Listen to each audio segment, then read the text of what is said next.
রাধে। এখন আমি শ্রীমদ্ ভাগবতের চতুর্থ স্কন্ধে দশম অধ্যায় থেকে পাঠ করছি। যক্ষদের সঙ্গে ধ্রুব মহারাজের যুদ্ধ। মহিষী মৈত্র বললেন, হে বিদুর, তারপর ধ্রুব মহারাজ প্রজাপতির শিশু মারের কন্যা ভ্রমীকে বিবাহ করেছিলেন। তার কল্প এবং বৎসর নামক দুই পুত্র হয়েছিল। অত্যন্ত শক্তিশালী ধ্রুব মহারাজের ইলা নামক অন্য আর একজন পত্নী ছিল, যিনি ছিলেন বায়ুদেবতার কন্যা। তার গর্ভে তিনি উৎকল নামক একটি পুত্র এবং এক অতি সুন্দরী কন্যারত্ন উৎপাদন করেছিলেন। ধ্রুব মহারাজের কনিষ্ঠ ভ্রাতা উত্তম, যিনি তখনও অবিবাহিত ছিলেন, এক সময় মৃগয়ায় গিয়ে হিমালয় পর্বতে এক অতি বলবান যক্ষের দ্বারা নিহত হন। তার মাতা সুরুচিও তার পুত্রের পথ অনুসরণ করেছিলেন এবং মৃত্যুবরণ করেছিলেন। হিমালয় পর্বতে যক্ষের হাতে তার ভ্রাতা উত্তমের মৃত্যু হয়েছে, সেই সংবাদ পেয়ে ধ্রুব মহারাজ সুখ এবং ক্রোধে অভিভূত হয়ে তার রথে চড়ে যক্ষপুরী এবং অলকাপুরী বিজয় করতে বহির্গত হয়েছিলেন। ধ্রুব মহারাজ উত্তরাভিমুখে হিমালয় পর্বতে গমন করেছিলেন।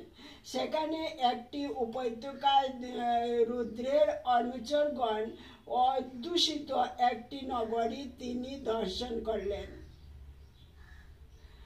হে বিদুর, অলকাপুরীতে পৌঁছানো মাত্রই ধ্রুব মহারাজ তার শঙ্খে ফুৎকার করেছিলেন এবং সেই শঙ্খধ্বনি সমগ্র আকাশ জুড়ে এবং সমস্ত দিক প্রতিধ্বনিত হয়েছিল। তা শুনে যক্ষ রমণীগণ অত্যন্ত ভয়ভীত হয়েছিল।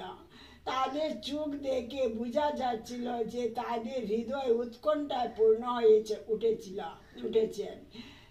হে মহাবীর বিদুর, ধ্রুব মহারাজের শঙ্খধ্বনি সহ্য করতে না পেরে মহাবলী যক্ষবীরেরা অস্ত্রশস্ত্র সজ্জিত হয়ে ধ্রুব মহারাজকে আক্রমণ করার জন্য নগরী থেকে বেরিয়ে এলাম।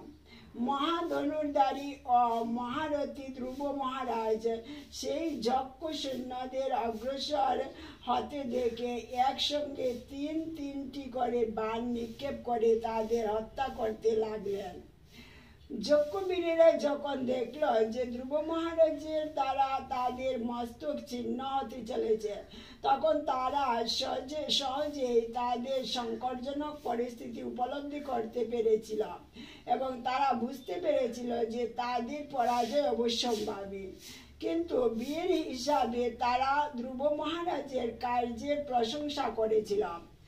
স্বল্প যেমন পদস্পর্শ সহনে অসমর্থ, সেই যক্ষেরাও তেমন ধ্রুব মহারাজের আশ্চর্যজনক বীরত্ব সহ্য করতে না পেরে তাদের ধনুক থেকে একসঙ্গে 6টি করে বাণ তার প্রতি নিক্ষেপ করতে লাগল এবং এইভাবে তারা তাদের বীরত্ব প্রদর্শন করেছিল। যক্ষ সৈন্যের সংখ্যা ছিল 1,30,000 এবং তারা সহজেই অত্যন্ত ক্রুদ্ধ হয়ে অদ্ভুত কর্মা ধ্রুব মহারাজকে পরাস্ত করতে ইচ্ছা করেছিল। তাদের সমস্ত শক্তি সহকারে তারা রথ এবং সারথী সহ ধ্রুব মহারাজের উপর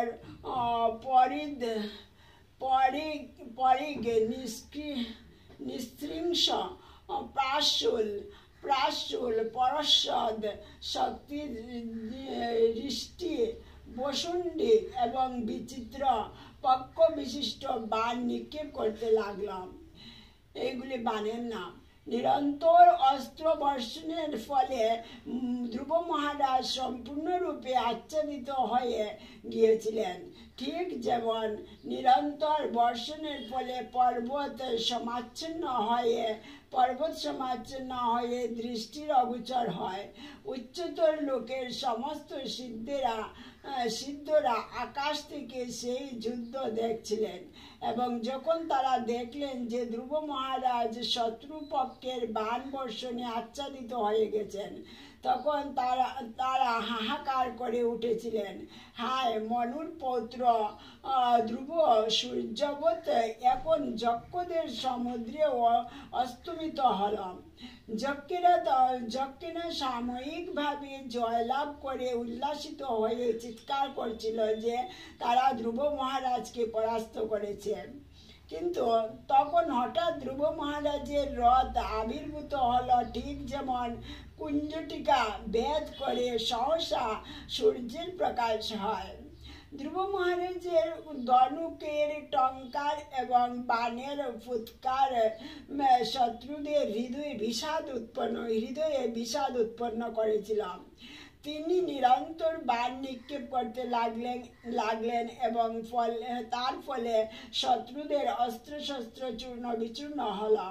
ঠিক যেমন প্রবল বায়ু আকাশের মেঘরাশি ছিন্ন ভিন্ন করে, ধ্রুব মহারাজের ধনুক থেকে বিনির্মুক্ত সেই সুতীক্ষ্ণ বাণগুলি শত্রুদের বর্ম ভেদ করে তাদের শরীরে প্রবেশ করেছিল। ঠিক যেমন দেবরাজ ইন্দ্রের বজ্র পর্বত গাত্র বিধারণ করেন।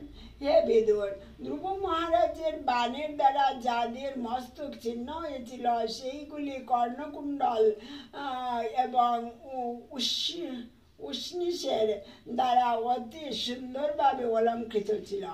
সেই শরীরের জঙ্ঘাগুলি ছিল সুবর্ণবর্ণ, তাল গাছের মতো সুন্দর।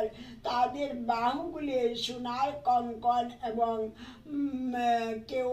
কেউরের দ্বারা সুসজ্জিত ছিল এবং তাদের মস্তকে মহামূল্যবান স্বর্ণমুটুক শোভা পাচ্ছিল।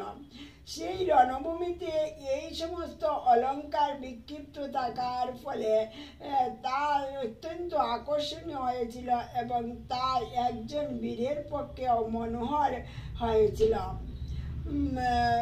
অন্য যে সমস্ত যক্ষেরা যারা নিহত হয়নি তাদের শরীরের অঙ্গ প্রত্যঙ্গ মহান যোদ্ধা ধ্রুব মহারাজের বাণের দ্বারা খণ্ড খণ্ড হয়েছিল।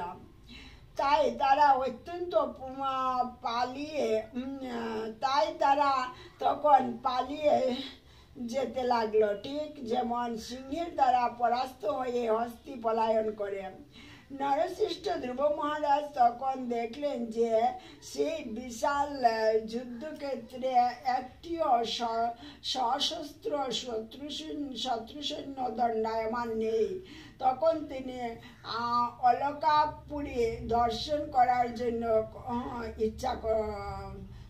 করার ইচ্ছা করেছিলেন, কিন্তু তিনি মনে মনে চিন্তা করেছিলেন মায়াবী যক্ষদের পরিকল্পনা কেউই জানে না। ইতিমধ্যে ধ্রুব মহারাজ যখন মায়াবী শত্রুদের পুনঃ আক্রমণের আশঙ্কা করে তার সারথীর সঙ্গে কথা বলছিলেন, তখন তারা এক প্রচণ্ড শব্দ শুনতে পেলেন, যেন সমগ্র সমুদ্র সেখানে এসে পড়ছে এবং তারা দেখলেন যে প্রচণ্ড বায়ুবেগে চতুর্দিকে ধূলিরাশি সমুত্থিত হচ্ছে।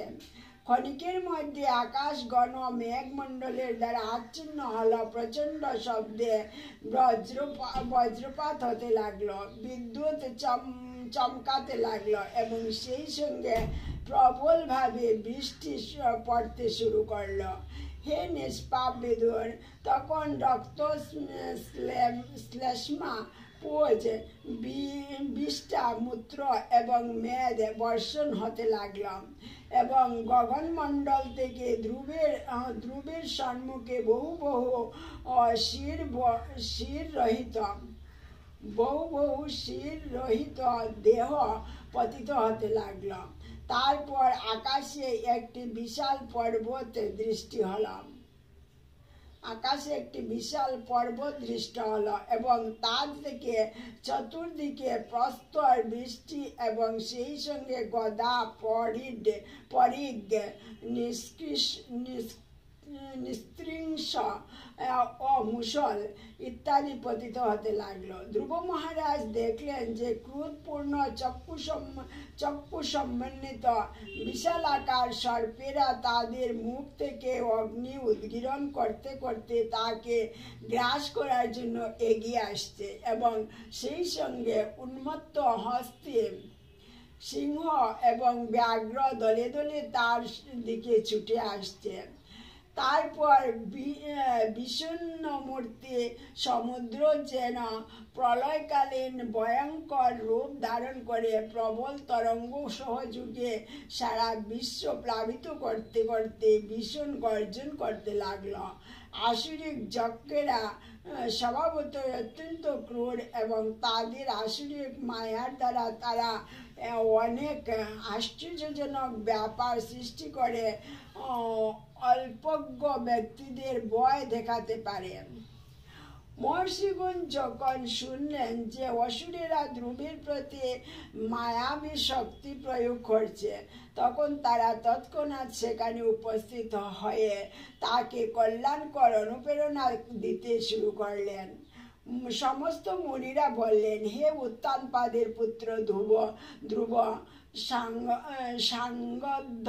সাঙ্গর্ধন্যাস মহেশ্বর ভগবান, যিনি তার ভক্তদের সমস্ত দুঃখ থেকে উদ্ধার করেন, তিনি তোমার শত্রুদের সংহার করুন। ভগবানের পবিত্র নাম ভগবানেরই মতো শক্তি সম্পূর্ণ, তাই ভগবানের পবিত্র নাম কীর্তন এবং শ্রবণের দ্বারাই কেবল ভয়ঙ্কর মৃত্যু থেকে রক্ষা পাওয়া যায়। এইভাবে ভগভক্ত পরিত্রাণ পায়। জয় শ্রী রাধে। হরে কৃষ্ণ কৃষ্ণ কৃষ্ণ হরে হরে, হরে রাম রাম রাম হরে হরে। জয় জয় শ্রী রাধে শ্যাম। ভুলভ্রান্তি অপরাধ মাফ করবেন। ধ্রুব মহারাজের সঙ্গে যুদ্ধ হলো যক্ষদের। জয় শ্রী রাধে।